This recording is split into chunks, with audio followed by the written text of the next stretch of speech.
Hello everyone and welcome to our online classroom. I thought the first thing I would do would be to upload a little video in our new virtual classroom explaining some of the policy changes going forward now that we are completely online for the rest of the semester. So first off, I do want to encourage all of you to please keep in touch and to let me know immediately if you have any trouble accessing the content. This could be if you're having problems with infrastructure, like working with Canvas, if you have issues with personal computer access or internet access, or anything else, please let me know, and we'll see what we can do about that. If you do not have your copy of the book, for example, I can provide a link for you to a digital library shelf that will you can access an ebook version for free through May. So if you have an issue, hopefully we can find a solution for it. Office hours are still a thing, though you cannot come to my office anymore. We can do virtual meetings. There's a system through Canvas, the big blue button, where we can have a little video chat. Also, I have Zoom installed if you prefer that.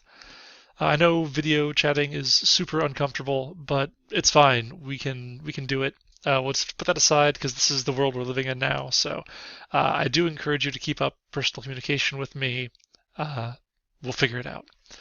Small group meetings are also possible. I know a number of you meet with me every week to talk about course content. So if we want to keep that sort of thing going, we can set up a weekly group video chat and we can go over course content. That's no problem.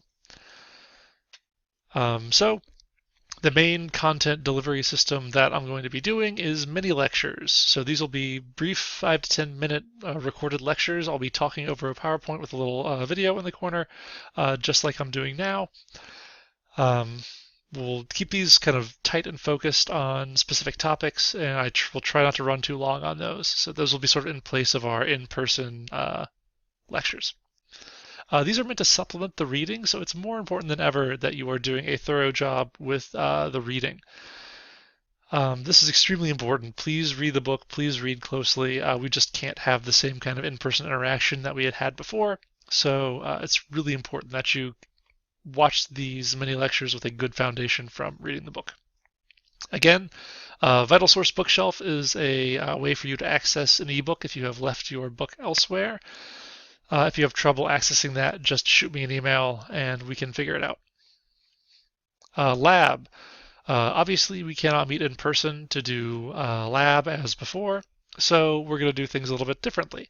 One, we're going to be doing less labs, and two, we'll be doing the labs remotely. So I'm going to carry the labs out and distribute the relevant files using the Google Docs system that we have used previously. That seemed to work pretty well. So I will do the experiments, I'll record the video, I'll upload those videos online. You and your lab partner can then score the video as before and then enter the data into a common spreadsheet. We are trimming down the lab section to only four total activities. We have the MK801 novel object recognition task that we've already completed.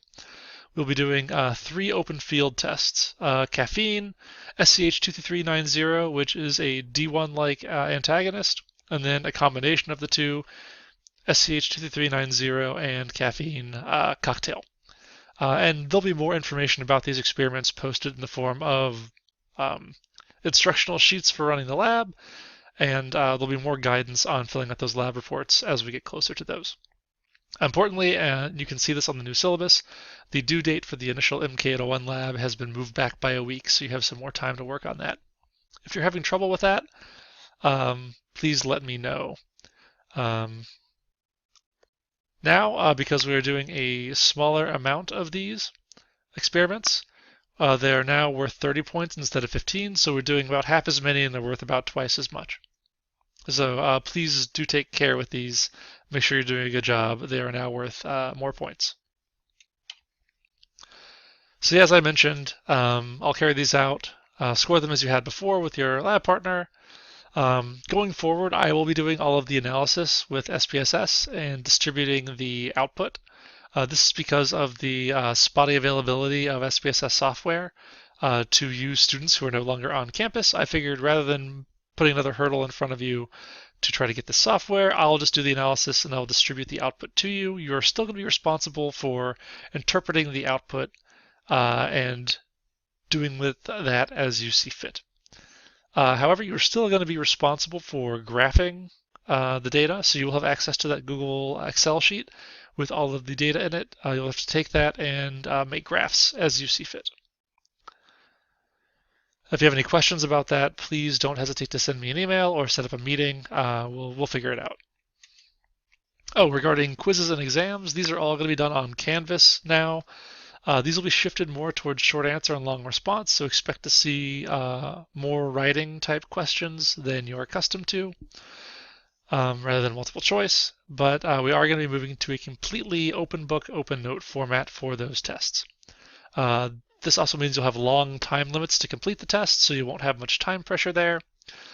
So the trade-off here is sort of, I don't want to ask you just fact-based questions that are easy to look up. I'm going to ask you sort of higher-level questions that ask you to apply a bit more, and there'll be more emphasis on that. So I want you to do more working and thinking with the material. That is more work, but the trade-off is if you do the work, you'll be very likely to do well on the exams. That doesn't mean it's a gimme. You still have to do the work, but it should be, with enough work, it should be pretty doable. I will remind you that the honor code does still apply. You are all bound by the Washington College honor code, so I ask that you still remain ethical in your test-taking behavior and don't cheat. That said, open book, open notes, free game, so you should have all of the information you need to answer the questions. As a final note, I will ask that you please do communicate with me. I know these are weird times. This is super weird to be doing this remotely. If you have issues with the transition in any way, please don't be a stranger about that. Reach out to me and let me know what's happening, and we'll figure it out.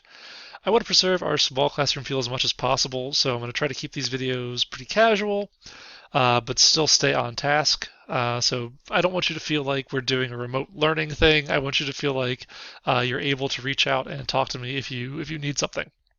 I want to keep that same sort of feel we had before. So reach out whenever. Don't be afraid about making office hours or appointments. It's fine. I really don't mind doing it. I want to hear from you. I want to have awkward video chats with you if you have trouble, or even if you don't. And most importantly, stay safe. Observe all of our CDC guidelines. Observe social distancing. Be careful out there. And I will be posting video lectures here shortly. Take care of yourselves.